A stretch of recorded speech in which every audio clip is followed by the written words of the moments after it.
présente, moi c'est Kamora Propriété Nouvelle. Je suis étudiant en génie logiciel et je vais vous présenter aujourd'hui mon thème qui s'intitule Site de e-commerce et vente de produits locaux. Les principaux points de ma présentation seront l'introduction. Après l'introduction, je vais vous définir quelques objectifs. Après cela, on va passer à la méthodologie qu'il faut adopter pour aboutir à la production d'un site de e-commerce. Par la suite, je vais vous présenter quelques types et les exemples de e-commerce qui existent déjà et les plus populaires. Après, je vais vous présenter les potentiels avantages qu'il y a à développer un site de e-commerce. Et enfin, on va identifier les défis et nous allons conclure cette présentation.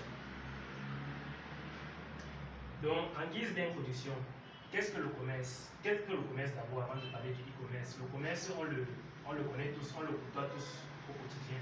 Le commerce, c'est vendre un produit ou un service contre une rémunération.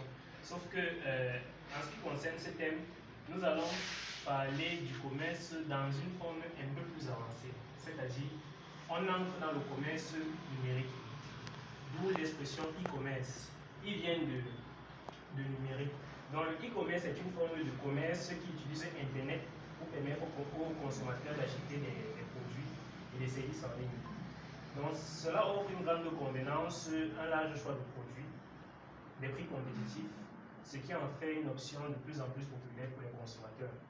Les sites de e-commerce permettent aux clients de naviguer, sélectionner, acheter les produits en ligne, puis de les retirer en magasin. Donc, les sites de e-commerce sont de ce fait un enjeu majeur pour l'économie et le développement du Cameroun. Une fois l'introduction faite, je passe à présent à la définition des objectifs. Quels sont les objectifs du développement d'une e-commerce? Premièrement, nous avons l'augmentation de la vente. L'augmentation de la vente, c'est-à-dire que le site doit être capable, le site doit assurer l'augmentation des ventes des produits et des services d'une entreprise. Nous pouvons également citer atteindre un certain niveau de trafic, c'est-à-dire que générer assez de revenus et générer également des ventes. On peut ajouter à cela offrir une expérience client personnalisée. C'est-à-dire que lorsque le client se connecte sur votre site e-commerce, il a la possibilité de personnaliser par exemple ses achats, personnaliser ses comptes et ainsi de suite. Personnaliser par exemple son interface consommateur. Nous pouvons également ajouter assurer la qualité des transactions.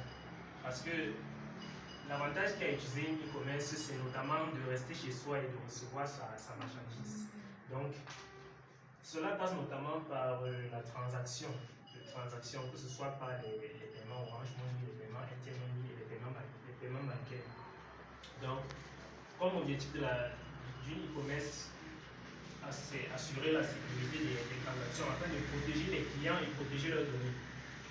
Donc, nous pouvons également ajouter développer la marque. Parce que en ayant une e-commerce qui fonctionne sur Internet, cela permet d'agrandir votre notoriété, n'est-ce pas, de développer votre marque, que ce soit la marque de votre entreprise ou bien la marque du service, du produit que vous vendez. Donc, une fois les objectifs présentés, nous passons maintenant à la méthodologie qu'il faut adapter. C'est-à-dire, là, on passe dans un aspect un peu plus technique, donc allant de la première étape jusqu'à la phase de déploiement et de validation. Donc, en première étape, pour développer une e-commerce, tout passe d'abord par la définition des objectifs et l'analyse des besoins, tout projet. Donc, lorsqu'on définit nos besoins, il faut, n'est-ce pas, définir et analyser les besoins des clients, parce que les clients, ce sont les utilisateurs. Quand on analyse les besoins des clients, cela nous permet de déterminer les fonctionnalités qu'on peut, par exemple, adapter à notre site et les caractéristiques qui sont requises.